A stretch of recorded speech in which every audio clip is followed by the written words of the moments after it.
natin. So, magsishare na po ako ng screen para po na makita nyo. Maganda po kung meron kayong laptop or iPad. So, ang lesson natin mga kapatid ay yung tungkol po sa the ark o ang barko ni Noe. So, ito po ang lesson natin ngayon. Nakuha po natin to sa Genesis 6, verses 8 to 9. Ang paborito ay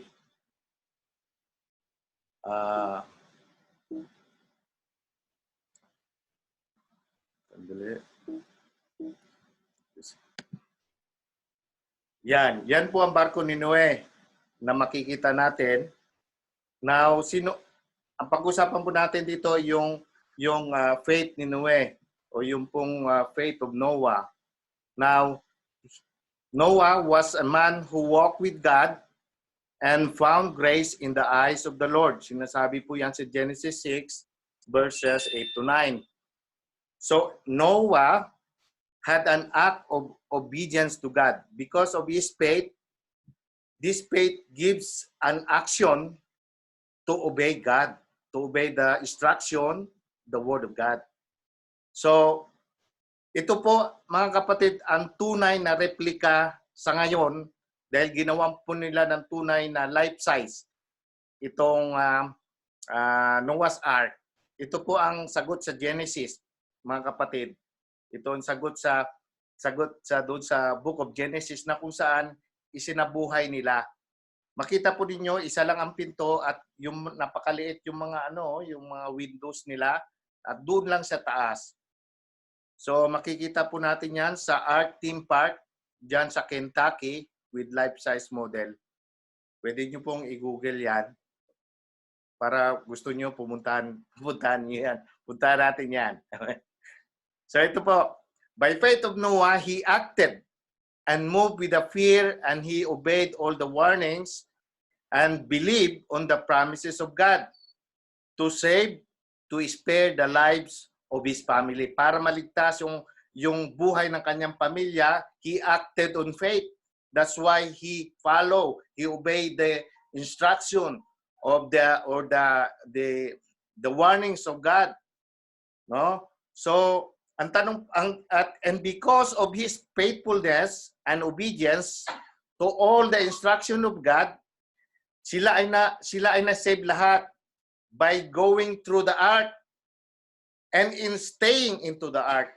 So, na-save sila dahil doon sila sa loob ng arko at nanatili sila sa loob ng arko. Para po din silang na-ESQ o yung tinatawag na enhanced community quarantine din sila doon sa loob.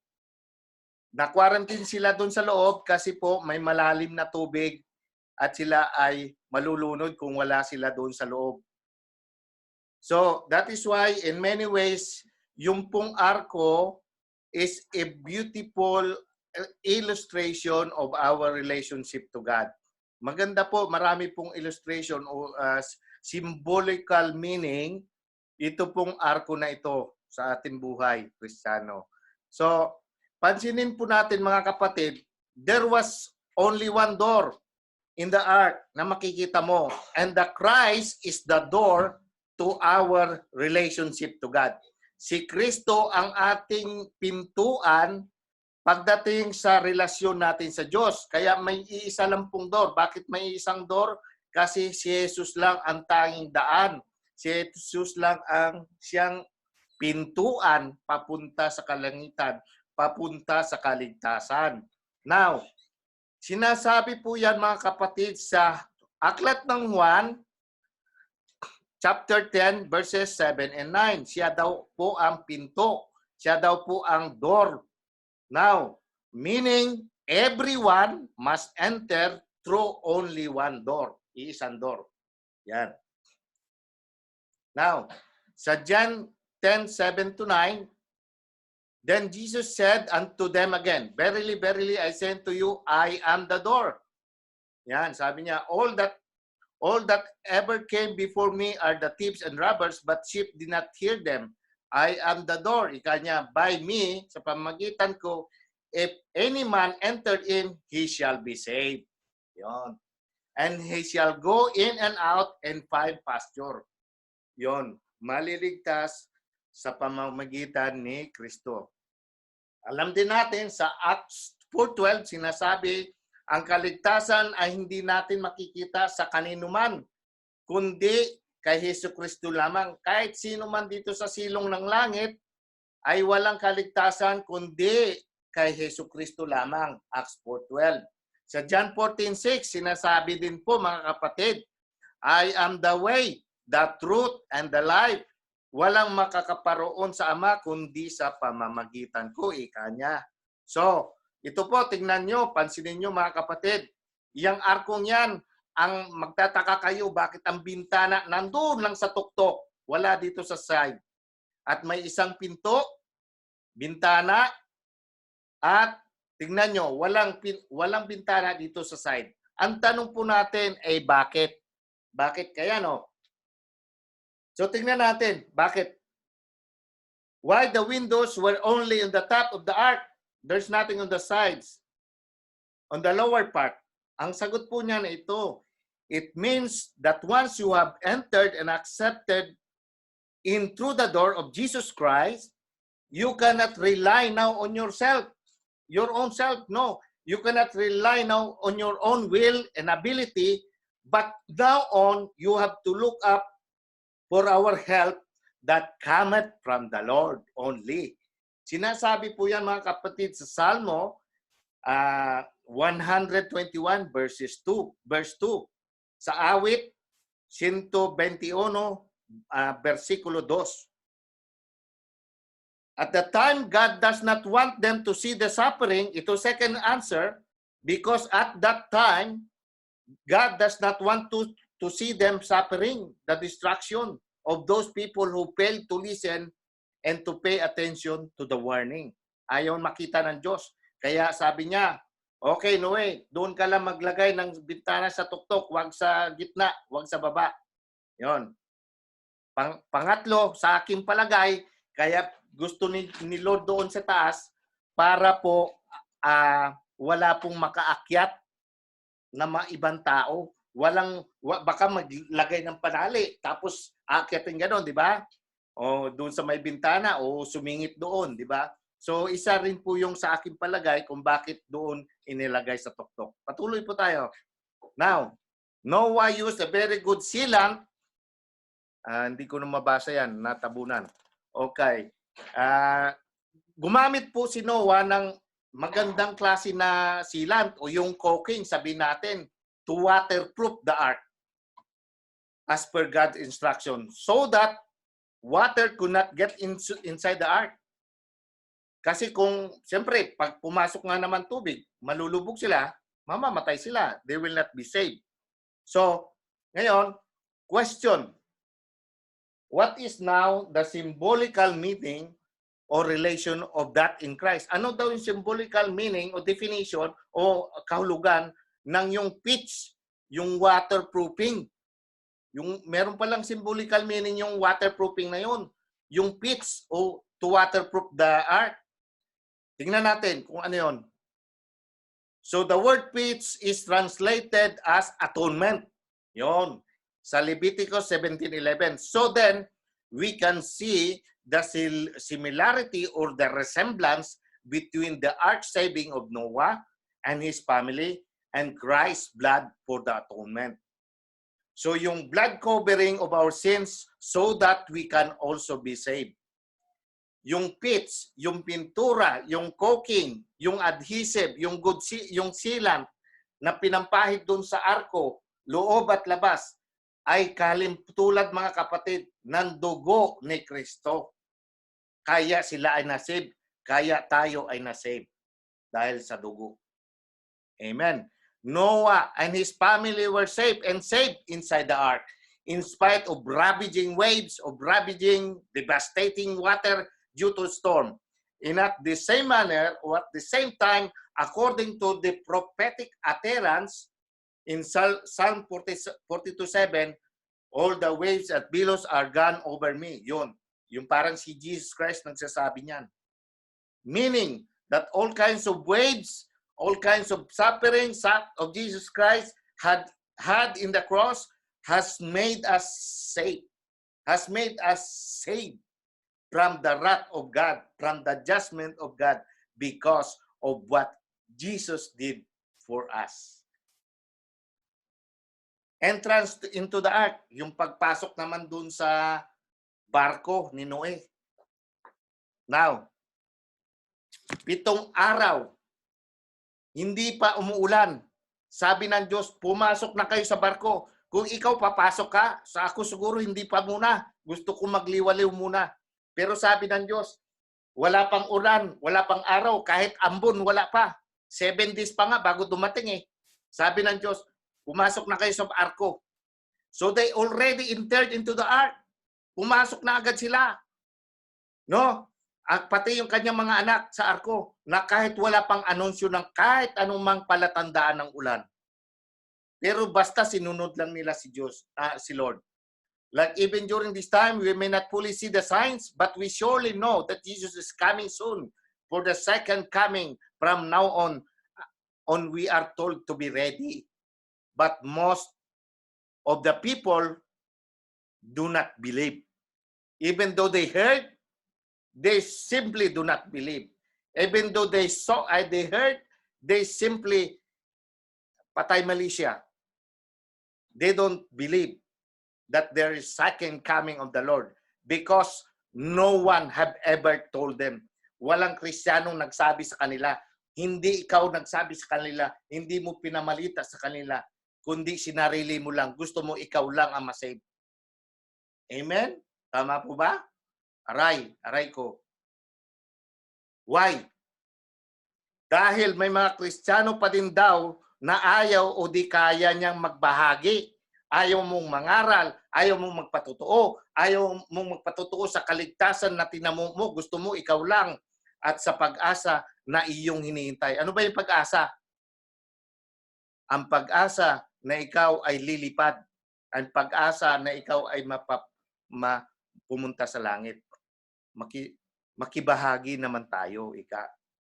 So, what's happening now is all the same as they were nothing or simply they do not believe. People were too busy doing their own will, plans, dreams about business, about themselves, rather than doing good for fellow men. Rather than obeying and serving God. They're too busy. Everything, all the concerns or cares of this world, they are too busy. We are too busy. People are busy working in the field, in the house, busy sa pag-part-time, playing, drinking, partying, marrying, lying, etc. When Jesus returns, we all, mostly people are busy. Walang pipiliin na weather condition kung dumating ang Panginoon. Maybe summer, maybe winter, maybe spring, maaring cloudy, maaring very sunny day, maaring hapon, maaring gabi. Darating, biglang darating ang Panginoon. No one knows.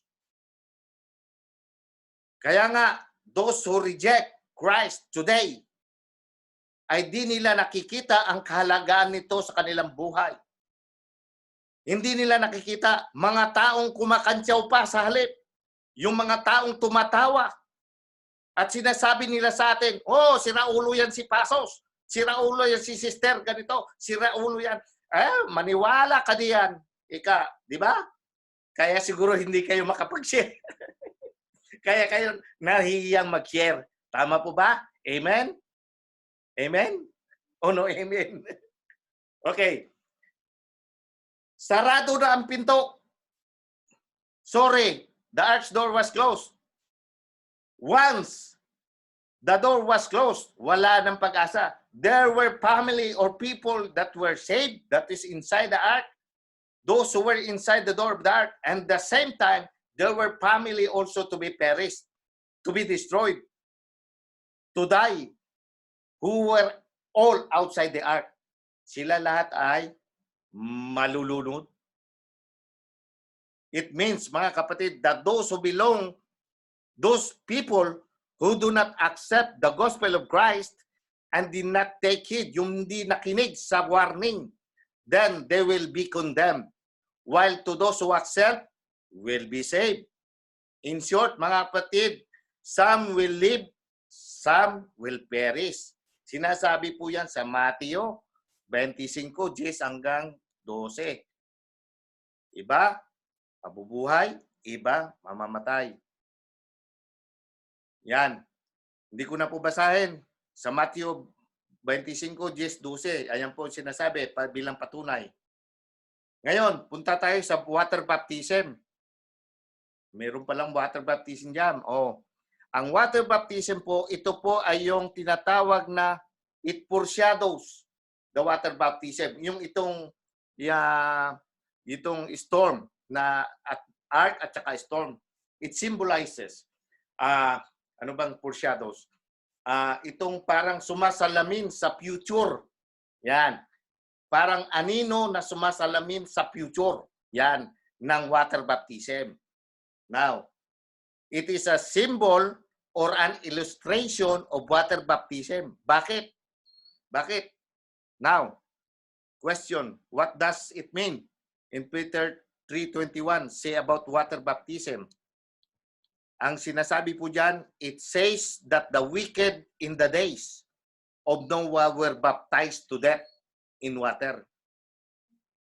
Or, it is the water of the flood that caused the wicked to die due to non-obedience with the God's word or warning.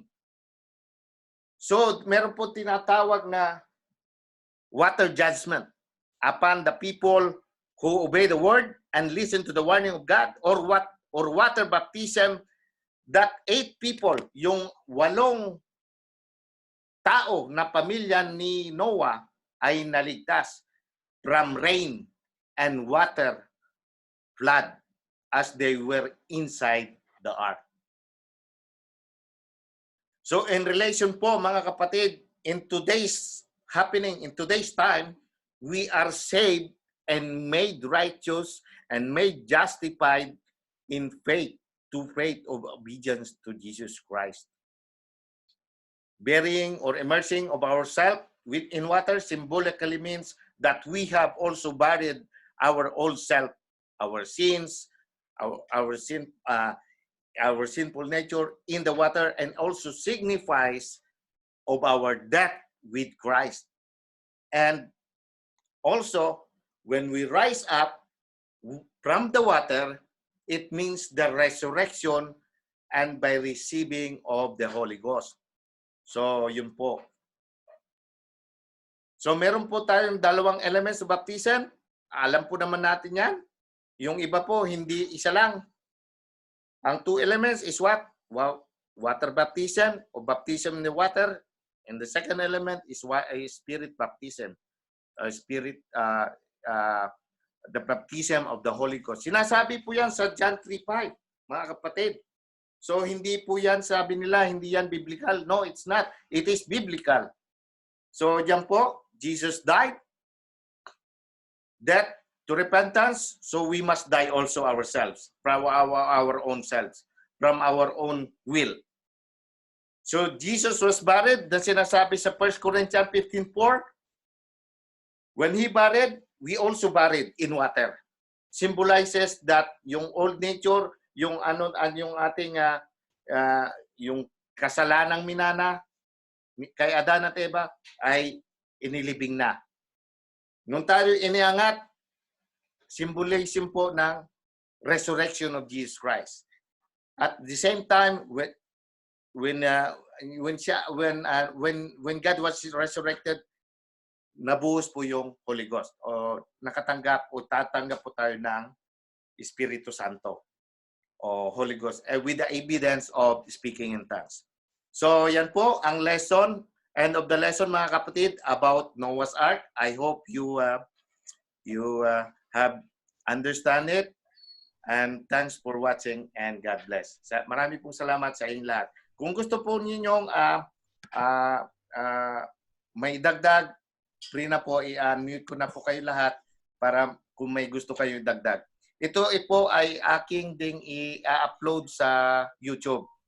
Ibibigay ko na lang sa inyo ang link para makuha nyo yung itong lesson. I-upload ko po to sa YouTube. Maraming po salamat.